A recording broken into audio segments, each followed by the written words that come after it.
Les tremblements de terre, comme le nom l'indique, ce sont des vibrations qui se passent au niveau de l'écorce terrestre, liées, par exemple, à des chocs à l'intérieur.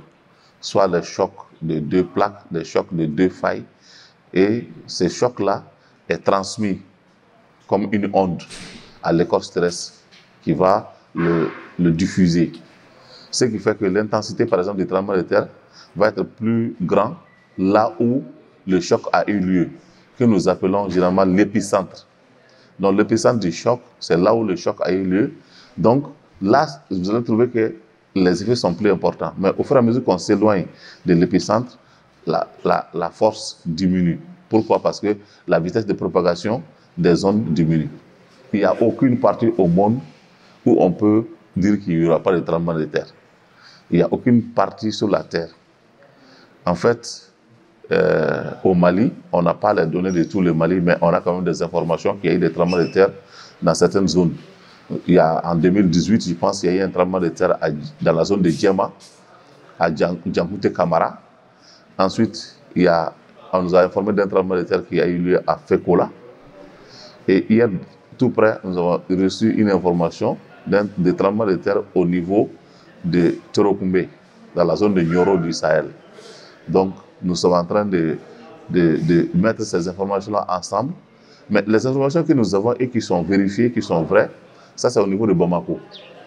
Et nous savons que durant la dernière période géologique qui est le Quaternaire, Bamako a connu de grands tremblements de terre.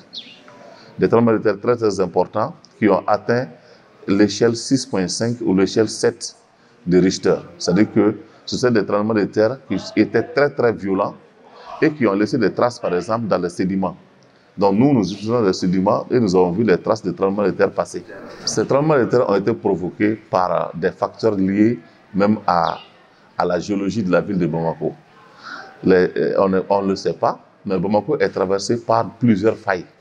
Il suffit de regarder le fleuve Niger, vous allez voir qu'il y a des failles qui traversent de partout la ville de Bamako. Et la ville de Bamako, c'est une ville tectoniquement non stable. C'est-à-dire que Bamako est très, très instable. Et Bamako, pour vous rendre compte que Bamako n'est pas stable, vous allez constater que Bamako est dans une cuvette. Quand vous êtes sur le 3e pont, regardez la ville de Bamako, vous allez trouver que Bamako, c'est comme si c'est dans un trou. Ou bien quand vous montez à Koulouba, vous regardez Bamako, c'est dans un trou.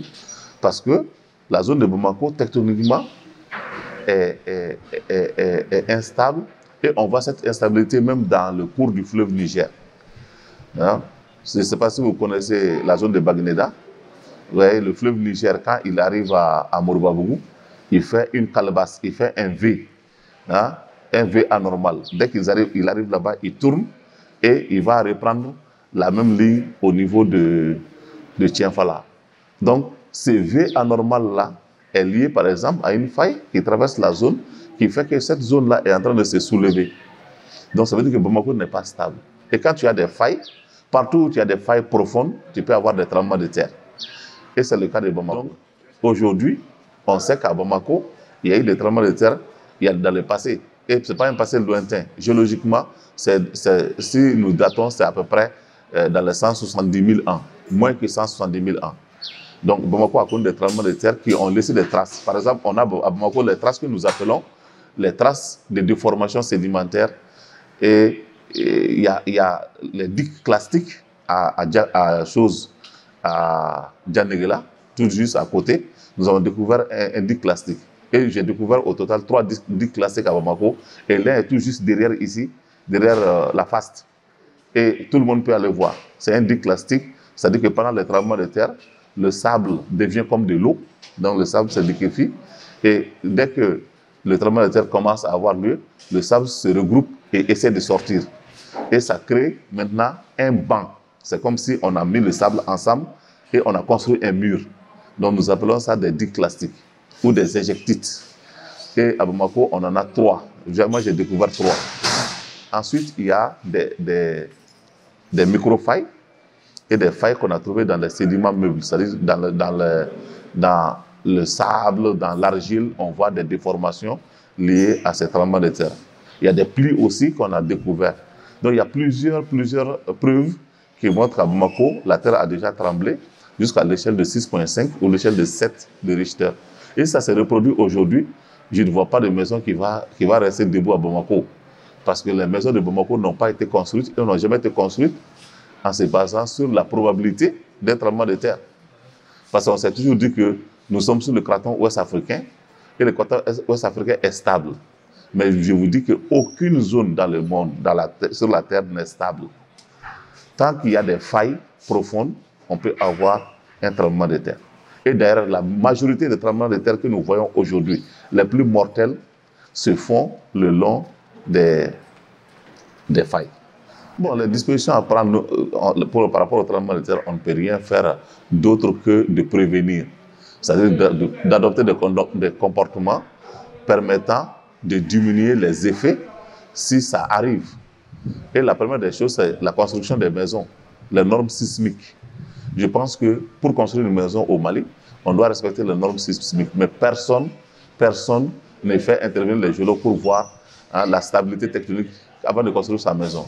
Au Burkina, tout près, on le fait.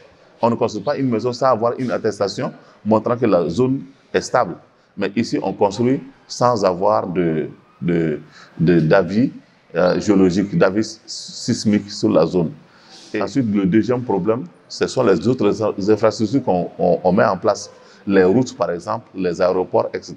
Il faut voir quelle sera la relation de ces aéroports et de ces routes-là par rapport aux failles. Et malheureusement, on n'a pas pris en compte du tout les failles par rapport aux différentes constructions. Et je vous dis, par exemple, il y a une faille qui traverse le 3e pont de Bamako. Le 3e pont se trouve sur une faille. L'aéroport de Bamako, une partie est traversée par une faille. C'est la même faille qui passe par le 3e pont qui continue et qui passe par l'aéroport de Bamako.